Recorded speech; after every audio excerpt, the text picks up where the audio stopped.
Bonjour! Je me posais une question, est-ce qu'on a encore besoin des photographes? Je demande, hein, parce que ChatGPT et Midjourney font de super photos. Et puis on a tous déjà généré des images par IA, donc grâce à ça, on a un autre super point commun. On a une empreinte carbone aussi grande que ton ego d'homme fragile.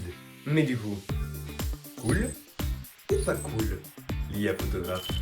Cool ou pas cool? Est-ce que tu savais qu'une image générée par ChatGPT pouvait consommer jusqu'à 2 à 5 litres d'eau? Bah c'est pas moi qui le dis, hein, c'est l'université de Carnegie Mellon. Ouais, je sais, mon accent anglais est super. On peut même aller jusqu'à 12 litres d'eau avec des images beaucoup plus complexes, comme avec les Starter Packs. Tu sais, la sirène de 2025. Et cerise sur le gâteau, OpenAI a des centres de ressources dans des états américains comme l'Iowa ou l'Arizona. Si tu ne le savais pas, dis-toi, c'est des régions qui ont des problèmes de pénurie d'eau.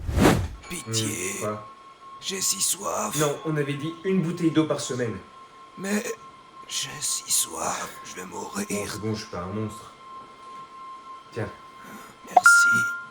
Quoi? Non, non, non! Mais...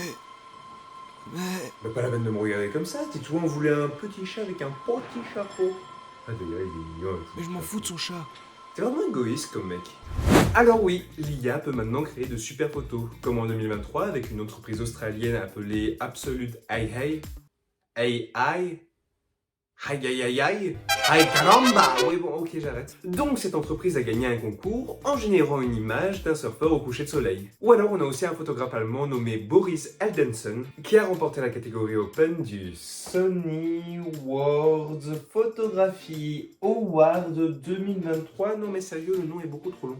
Mais lui, il a refusé, parce que c'était une manière pour lui de sensibiliser sur l'usage de l'IA dans les concours de créativité. Tu vois ce que c'est la créativité, Titouan? En parlant de créativité, parlons un peu des photographes. Tu n'as pas besoin d'un bon appareil pour te lancer. L'important, c'est ce que l'image exprime.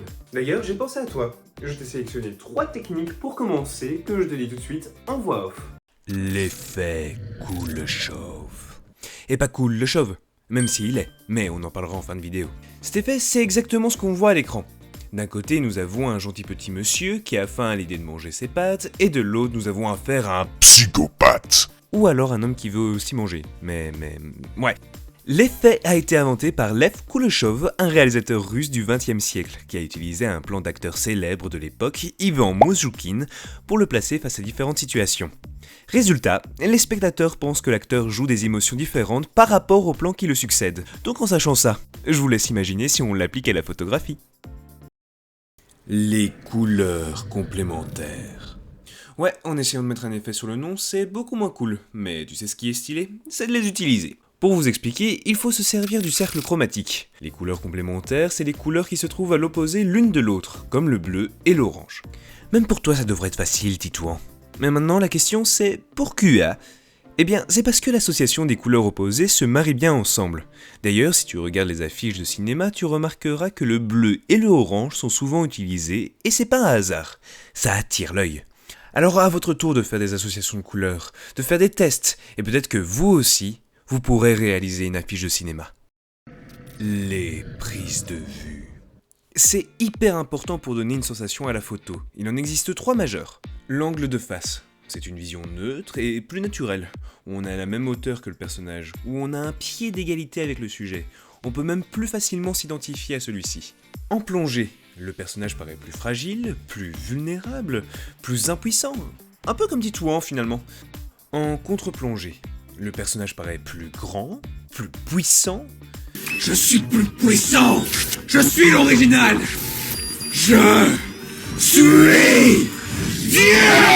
Mais par contre, il y a de fortes chances qu'il ait un double menton. Comme quoi, la photo ça peut être une manière aussi de représenter le monde. Donc à la place de tout créer par l'IA, est-ce que tu ne pourrais pas découvrir la photographie? Je ne dis pas que l'IA c'est mal, ça peut être un excellent outil pour s'améliorer. Mais si on veut un équilibre entre s'améliorer et éco-responsabilité, le mieux à faire, c'est de par soi-même créer. Merci d'avoir regardé la vidéo. Mais dites, vous vous souvenez du gentil petit monsieur à l'effet Kuleshov? Eh bien, c'est Rudy Lamboret, un photographe professionnel que je vais interviewer jeudi prochain à 14h pour en savoir plus sur le métier de photographe. Donc si ça vous intéresse, on se dit à jeudi.